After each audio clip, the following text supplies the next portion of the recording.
One of the common criticisms directed towards WWE is that they fail to listen to the audience. WWE prefers to push and present superstars that they believe the fans should like, rather than those superstars that fans are clamoring to see more of.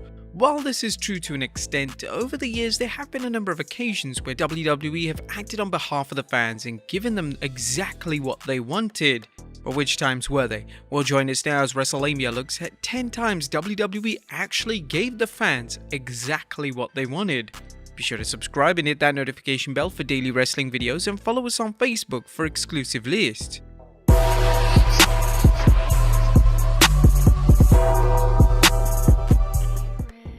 Number 10. CM Punk beats John Cena.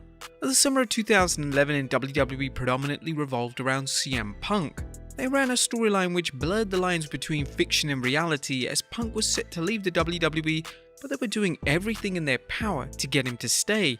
This storyline began when Punk cut the infamous pipe bomb promo at the top of the Raw stage, and the reaction was like nothing WWE had seen in years. Punk was receiving mainstream attention and had become the biggest star in the company virtually overnight. Punk was then set to face John Cena for the WWE title at the Money in the Bank pay-per-view, which also happened to be in Chicago. Due to his contract expiring, Punk agreed to a 2-day contract extension to appear at the pay-per-view, and this led fans to believe that Punk had no chance of winning the match. Punk in the storyline would begin to state that once he beats Cena and wins the title, he's leaving the WWE with the title forever. This was a compelling angle which pulled a ton of viewers back that hadn't watched WWE's programming in over a decade. Now the pressure was on for WWE to follow the demand of fans and potentially get a lot of lapsed fans back long term, and amazingly, they actually pulled the trigger. WWE booked Punk to beat Cena and leave WWE with the title. Now, although this departure only lasted 2 weeks as Punk re-signed the week of the pay-per-view, it was great to see the WWE delivering an angle of this nature and following through to a satisfying conclusion. Number 9. WWE brings back Matt Hardy. 2005 was a turbulent year for Matt Hardy as he found out that his girlfriend at the time, Lita, was having a real-life affair with his friend and fellow WWE star, Edge. Hardy naturally didn't take this news well, and he would take to social media to badmouth the two, and this was something that WWE felt was highly inappropriate. They then made the drastic decision to outright fire Matt Hardy, and fans were quick to come to his honor, citing how unfairly he had been treated by Lita, Edge, and now WWE. Fans began to hijack all of Edge and Lita's segments on television, and an internet petition to get Hardy rehired had over 15,000 signatures. WWE eventually gave in and decided to bring him back.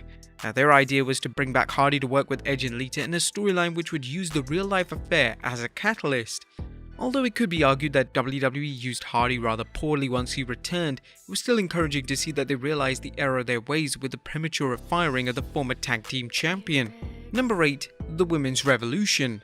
Following the major success of the women's division in NXT, fans wanted the same style of women's wrestling to be implemented on the main roster.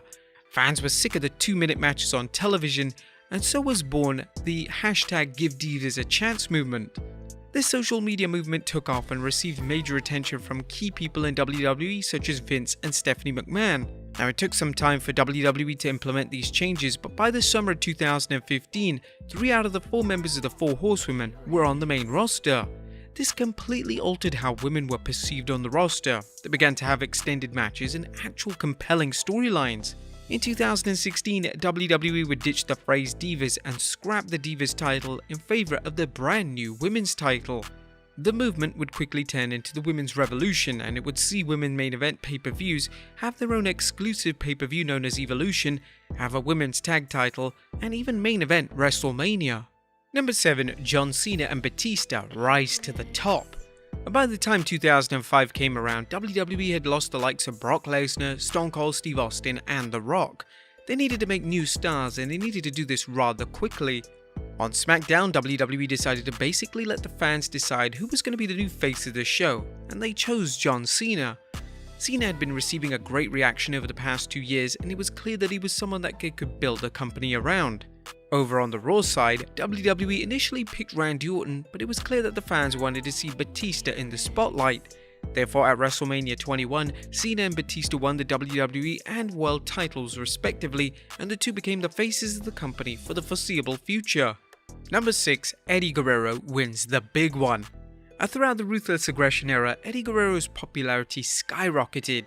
Eddie's lying, cheating and stealing gimmick was universally beloved by fans of all ages, and it was clear that WWE fans wanted Eddie to receive a major push. There weren't just fan reactions that prompted a push, however, as all of Eddie's matches and segments were doing extremely well in the ratings, so it would have been a wasted opportunity if WWE just didn't pull the trigger. Fast forward to No Way Out in 2004, and WWE decided to have Eddie beat Brock Lesnar to win the title. Eddie's title win is often cited as one of the greatest moments in wrestling history, and it's without a doubt one of the most satisfying viewing experiences to witness as a fan of the late great Eddie Guerrero. Number 5. The Return of the Dead Man.